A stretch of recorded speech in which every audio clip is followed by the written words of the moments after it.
नमस्कार प्यारे विद्यार्थियों। आराधना डिग्री कॉलेज के ऑनलाइन प्लेटफॉर्म पर आपका स्वागत और अभिनंदन है। आज हम बीए सेकेंड ईयर के हिंदी साहित्य से रिलेटिव आदिकाल बिंदु पर चर्चा करेंगे।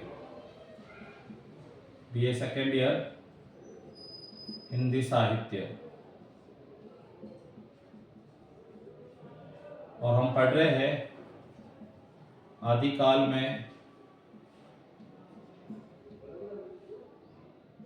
जैन या रास साहित्य। हमने इससे आगे वाली क्लास में सिद्ध और नातों के बारे में अध्ययन किया था। आज हम तीसरा जो साहित्य आदिकाल से रिलेटिव है जैन या रास साहित्य, इसके बारे में अध्ययन करेंगे। इसकी जो समय सीमा थी, जैन लोगों या जैन साहित्य की जो समय सीमा थी आदिकाल के दौरान, वह थी 8वीं सदी से 13वीं सदी तक। जैन या रास साहित्य की जो समय सीमा थी वह थी 8वीं सदी से 13वीं सदी तक। और ये जो जैन साहित्य मुख्य रूप से गुजरात के काठियावाड़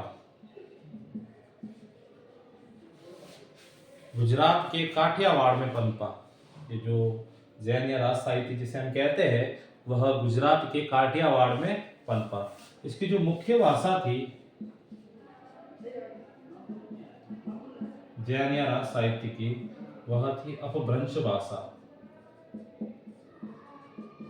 और समुचे आदिकाल की जो भाषा भी रही है वह भी अपभ्रंश भाषा ही रही है। अब इस साहित्य के बारे में आगे अगर बात करें तो जैन साहित्य को जो आश्रय मिला था, इनको जो आश्रय प्रदान हुआ, वह मुख्यतः राष्ट्रकूटों, चालुक्य एवं सोलंकी राजाओं ने दिया। जैन और रास साहित्य को जो आश्रय प्राप्त हुआ था वह मुख्यतः इनको देने वाले जो आश्रय दाता थे राष्ट्रकूट नरेश थे, चालुक्य नरेश थे और सोलंकी नरेश थे। जैन साहित्य की जो प्रमुख विशेषता है वह सर्वाधिक प्रमाणित है। इस जैन या रास साहित्य की जो प्रमुख विशेषता की बात करेंगे तो वह है सर्वाधिक प्रमाणिकता।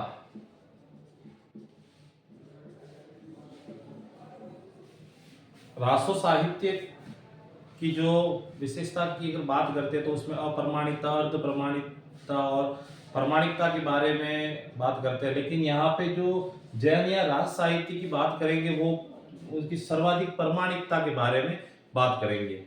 इनसे रिलेटिव और भी बात अब करेंगे, इनकी शैलियों से रिलेटिव के जैन एवं रास साहित्य की प्रमुख शैलियां कौन कौन सी है। जैन या रास साहित्य की प्रमुख शैलियां, तो इनकी जो प्रमुख शैली है उसकी अगर बात करें तो एक तो है छरछरी करके, दूसरी है फागु जिसको फाग भी कहते हैं। पहली जो शैली है वो छरछरी है, दूसरी है वो फागु जिसको फाग भी कहते हैं, तीसरी है वो छरियु जिसको चरित कहते हैं। इस तरह से हमें जैन धर्म से संबंधित शैलियां देखने को मिलती है। जैन रचनाकारों ने भी सिद्धों व नाथों की तरह दार्शनिकता एवं रहस्यवाद पर बल दिया।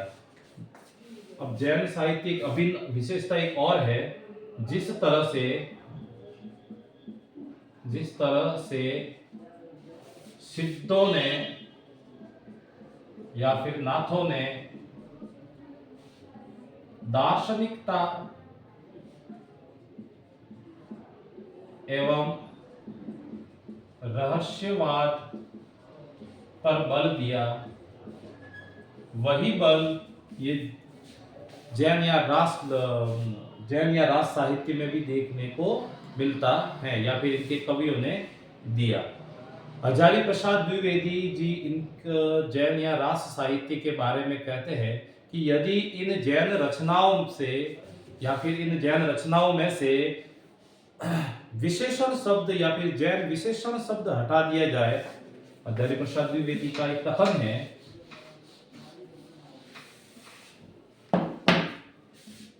हजारी प्रसाद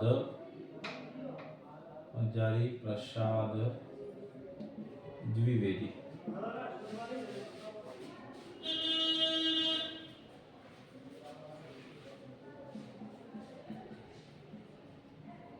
इनका कथन है, जैन या रास साहित्य से संबंधित कथन यह है कि अगर जैन रचनाओं पर से जैन विशेषण को हम हटा दे तो वह सिद्ध एवं नातों से की कोटि से भिन्न हो जाएगी। अगर जैन रचनाओं से जैन विशेषण हटा दे तो वह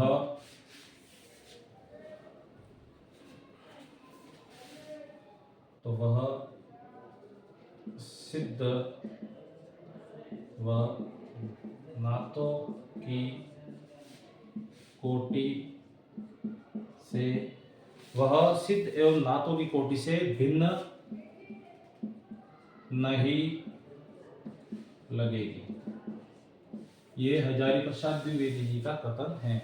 अगर जैन रचनाओं से जैन विशेषण हटा दिया जाए तो वह रचनाएं, जो जैन या रास संबंधी जो रचनाएं हैं, वह सिद्ध एवं नातों की कोटि से भिन्न नहीं लगेगी।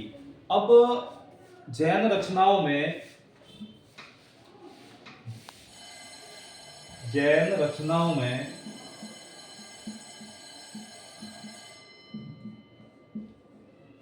जो कृष्ण से चरित या फिर हम बात करें महाभारत एवं रामायण संबंधी जितने काव्य लिखे गए उन्हें हम हरिवंश पुराण के नाम से जानते हैं। हरिवंश पुराण अर्थात जैन या रास ग्रंथ में जितने भी महाभारत एवं रामायण से संबंधित काव्य लिखे गए वे मुख्यतः हरिवंश पुराण के नाम से जाने जाते हैं। अब हम इनके मुख्य कवियों के बारे में अध्ययन करेंगे। ये तो था जैन साहित्य का एक संक्षिप्त परिचय। अब इनके कवि जो मुख्य कौन कौन से कवि हुए हैं उनके बारे में अध्ययन करेंगे। अब इनमें सबसे बड़ा जो पहला कवि अगर बात करें या फिर जैन या रास साहित्य का पहला कवि या बड़ा कवि जो हुआ है उनकी बात करें तो उनका नाम है स्वयंभू। हम बात कर रहे हैं जैन एवं रास साहित्य, और ये आता है आदिकाल का एक साहित्य है उसके अंतर्गत।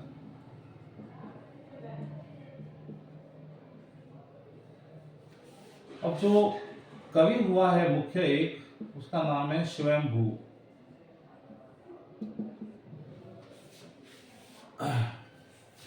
इसको डॉक्टर भयाणी ने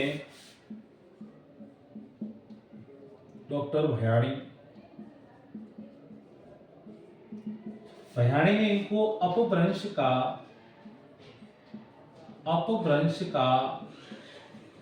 वाल्मीकि कहा है।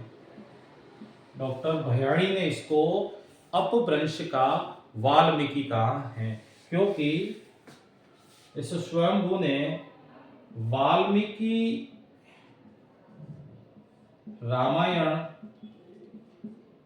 का अनुसरण करते हुए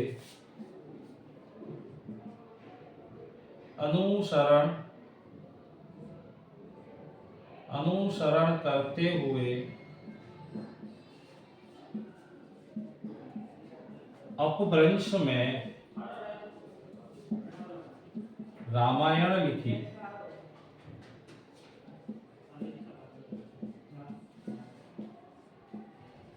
इसी को आधार मानते हुए या फिर इसी को आधार मानते हुए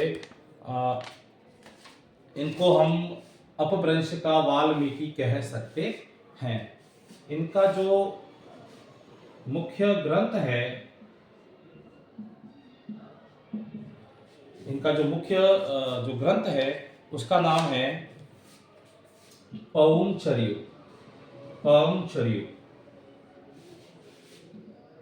पवनचर्यु है वह स्वयंभू का मुख्य ग्रंथ है, जो मुख्यतः 5 खंडों में या फिर 5 कांड में विभाजित है।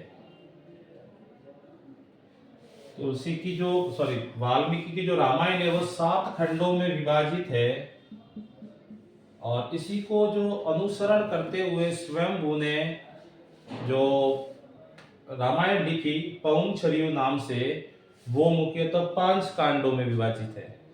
एक कभी कभार परीक्षा में पूछा जाता है प्रश्न पवनचर्युम, तो ये म का सिर्फ अंतर रहता है। ये पवनचर्यु तो है स्वयंभू की, और पवनचर्युम है वह विमल सेन सूरी की है।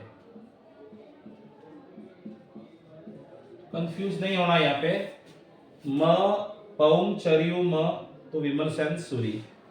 अब अगर उसके दूसरे मुख्य ग्रंथ की बात करें तो वो है रिट्टेनेमिसर्यु।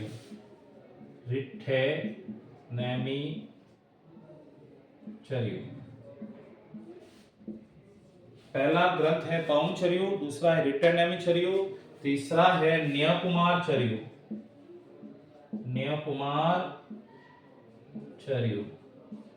और चौथा अगर ग्रंथ देखे तो वो है स्वयंभू चंद। इस तरह से स्वयंभू की ये रचनाएं देखने को मिलती है। पहली है पवनचर्यु, दूसरा है रिट्टेनेमि, तीसरा है न्यायकुमार, और चौथा है स्वयंभू छंद।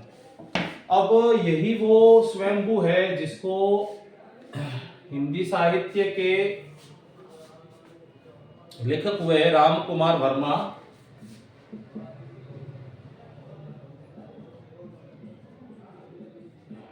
ये राम कुमार वर्मा हिंदी साहित्य के जो लेखक हैं, इन्होंने इसको हिंदी का पहला कवि माना है। यही वो स्वयंभू है जो रास और जैन साहित्य से संबंधित हैं। दूसरे अगर रास या जैन साहित्य के कवि की बात करें तो वो है पुष्यदत्त, और जिसको डॉक्टर भयाणी हिंदी अपभ्रंश का वेद व्यास कहते हैं। दूसरा है पुष्यदत्त, और इसको डॉक्टर भयाणी अपभ्रंश का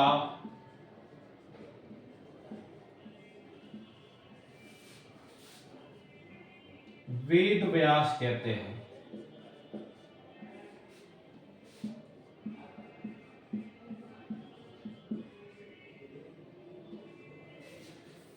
तो अपभ्रंश का वेद व्यास डॉक्टर भयाणी के अनुसार है पुष्यदत्त। इनकी जो सदी है वो 10वीं सदी है। 10वीं सदी के आसपास इन्होंने अपने काव्य का सृजन किया, और इनको जो आश्रय देने वाले जो राजा थे वह थे आश्रयदाता, 2 थे। पहले की अगर बात करें तो वह थे राष्ट्रकूट नरेश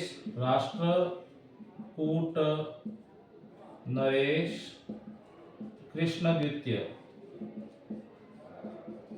राष्ट्रकूट नरेश कृष्ण तृतीय तीसरा, और भरत के पुत्र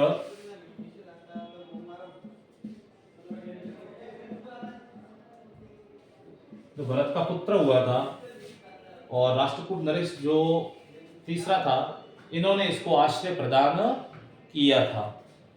महापुराण की रचना इनकी जो ग्रंथ है वह था महापुराण का जो मुख्य ग्रंथ है, इसी के आधार पर इनको डॉक्टर बयानी अपभ्रंश का वेद व्यास कहते हैं। इनको उपाधियां दी हुई है, उपाधियां, इनकी उपाधियां इम्पोर्टेंट है, परीक्षा में बीए फर्स्ट ईयर में भी पूछी जा सकती है।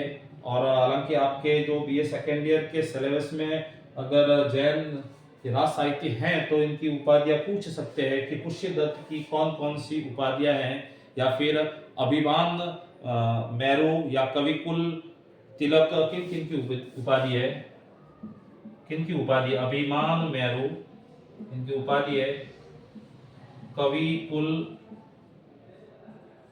तिलक। तो ये इनकी दो उपाधियां थी। हालांकि तीसरी उपाधि है काव्य रत्नाकर।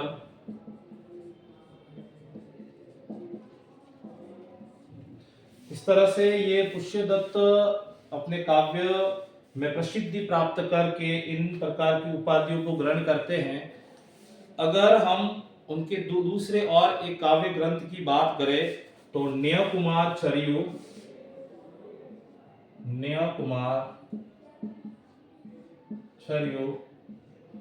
जिसे नागकुमार चरित भी कहते हैं।